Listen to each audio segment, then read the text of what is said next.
As always, if you want more information, check out my book shown here, The Old Breed Haxan. Now let's go ahead and get into this album. A little refresher, this album originally belonged to my ancestors, who were hunters of supernatural creatures and members of a secret order for many years. It was given to me by a vampire that they entrusted to watch over it for a time. This album comes from the Sons of Man, in that the photos within were taken inside their dungeon, St. George's Keep, where they kept the creatures capable of being held captive. I've already shown several. Here are pictures of my ancestors, Theobald Oldrey, my 5th great-grandfather, and his son, Reinhold Oldrey. Both were paladin knights serving within the Sons of Man, and Reinhold was actually responsible for capturing several of the creatures that I'm about to show you. Now we're starting with fresh ones that I have not yet shown. Starting here with what we would call a ghoul. A creature that lives in graveyards, cemeteries, any places with lots of corpses that they feed off of and take the appearance of. Now you can see here, while it does look much like a corpse, it's not exactly right. It does have eyes inside of those black sockets. Very strange ones. I'll try to come in close and let you see for yourself. But it does look like something that is similar to the changeling, trying to approximate a form. But this form is of someone who is long dead. Go ahead and try to take a look. See if you can see those strange, haunting eyes. Now, that similarity to the changeling, it does not seem like a coincidence to me that they are placed right next to each other in the album. This is a changeling, which I have spoken of numerous times already in past videos.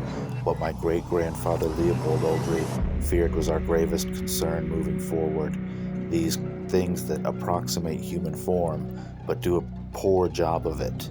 They seem to incite that fear we call the uncanny valley, and are possibly the evolutionary purpose behind such an unnerving dread existing. I imagine seeing something like this in person would be truly horrifying.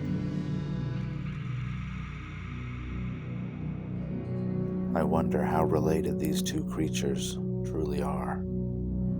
I wouldn't want to come across either one of them.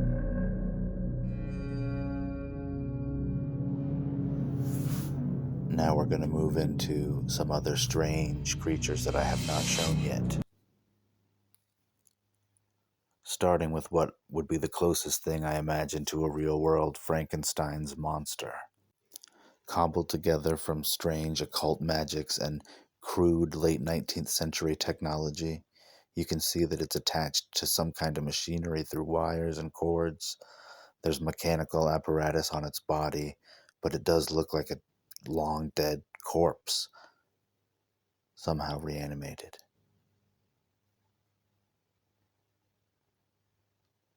Like the others, it has a very haunting gaze. I imagine this is what Harold referred to when he spoke of man-made monstrosities. And a very different creature, the Harpy, possibly a purely physical, non-magical entity. It did hunt humans, particularly children and smaller adults. So regardless of whether it's some kind of demonic force of nature, it was a creature that the Sons of Man felt was their responsibility to handle, and they needed to know more about it like the rest. Seeing these things even in photographs is difficult to believe. Again, like I said, I can't imagine what it must take to face them in person.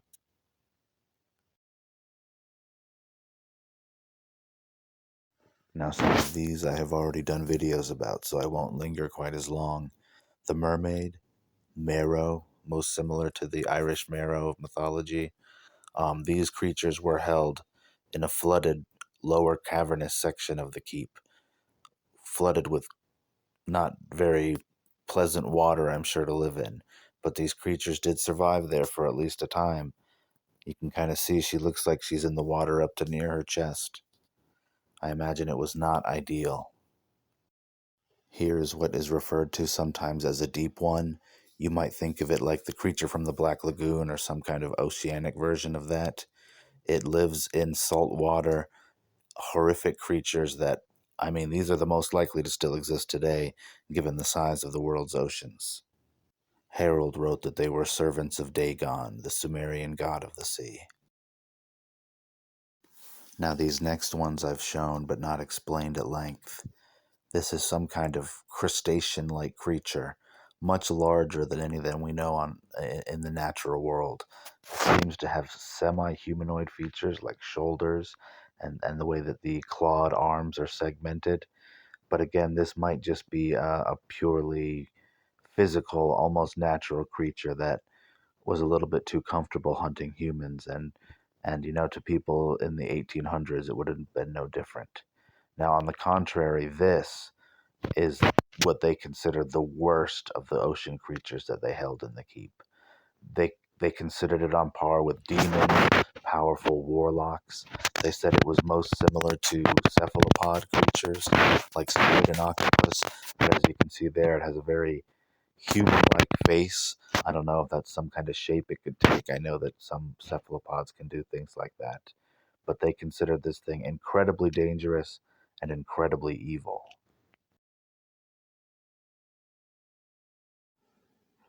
Now it gets a little interesting here because according to the writings accompanying this album, they believed that this creature and the previous one that looked somewhat like an anglerfish were almost the same creature, whereas one of them was more likely to be found in Pacific Ocean regions.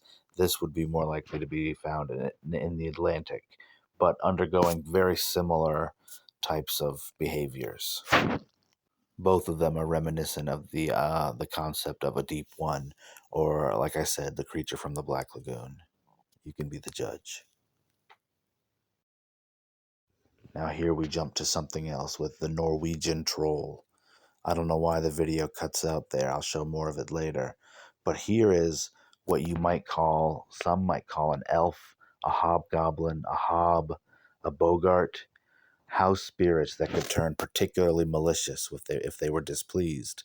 Now, an interesting thing, on two separate lives, people told me that it looked like these eyes were moving. So take a moment to stare into them.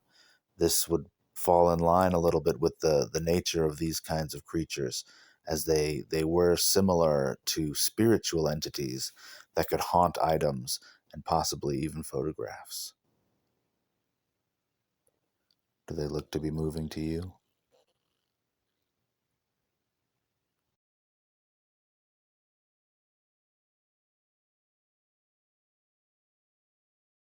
Another popular creature of myth is the ogre.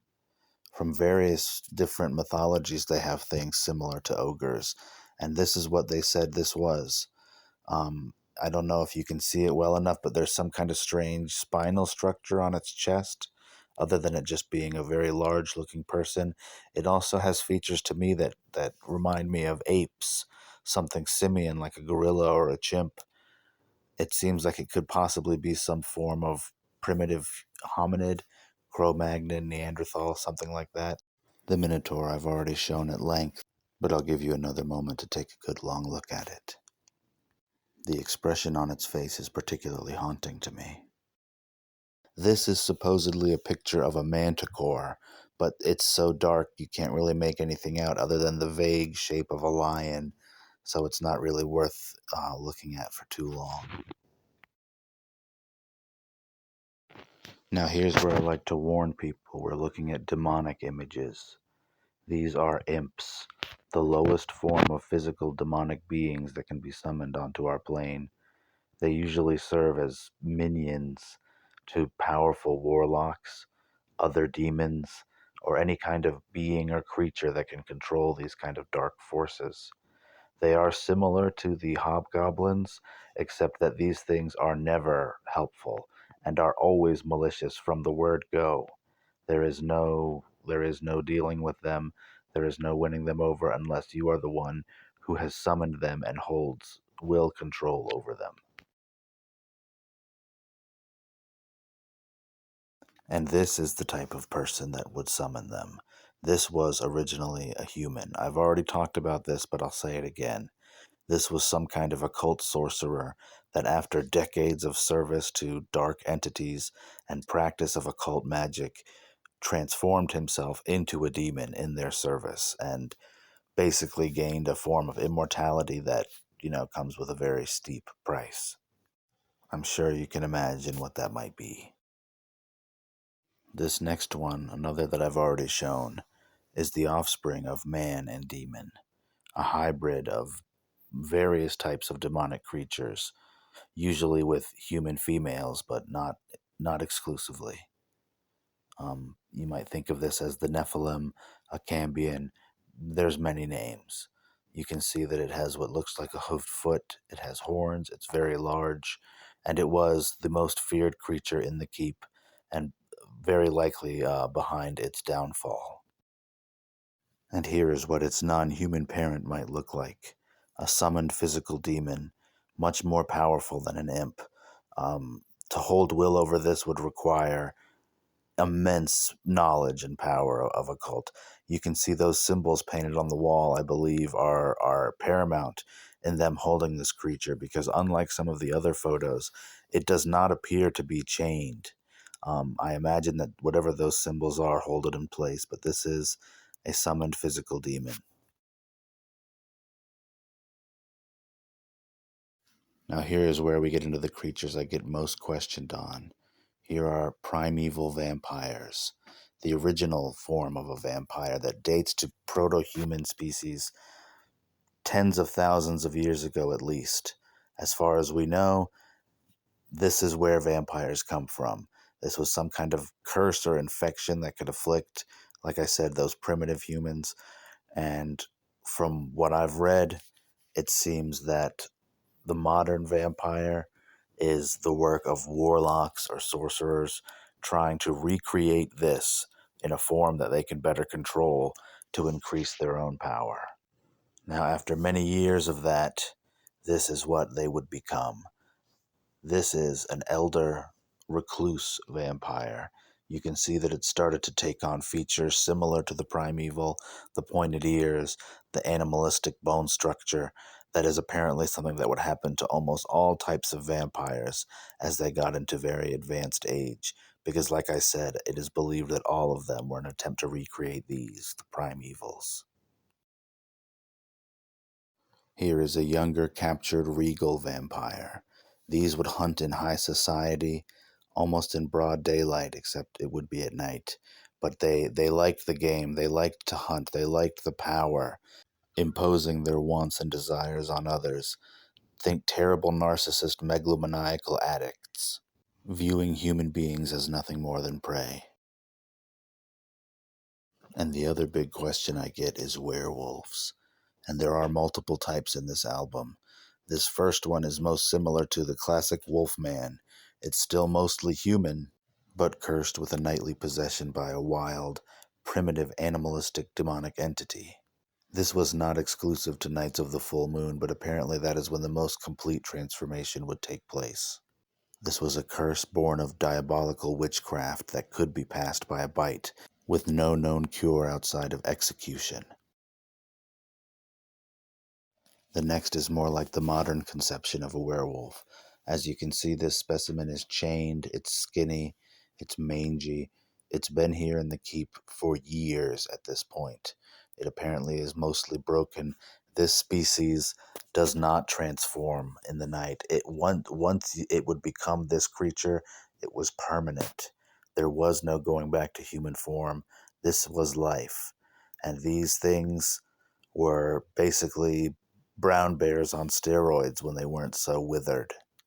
It apparently didn't take much of magical means to put them down, just an extreme amount of physical damage. Now this last one, which they called Voltkin, were the worst of them. As you can see, its face looks like a skull, and it looks like you can see part of the human flesh on its chest. I'm sure you've seen stories or movies where the werewolves rip out of their skin rather than shifting. That's what seems to be the case here.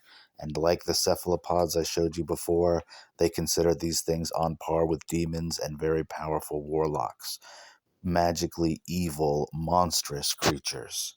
Harold writes of one unhinging its jaw like a snake and biting a man clean in half, devouring the upper half of his body, almost swallowing it whole.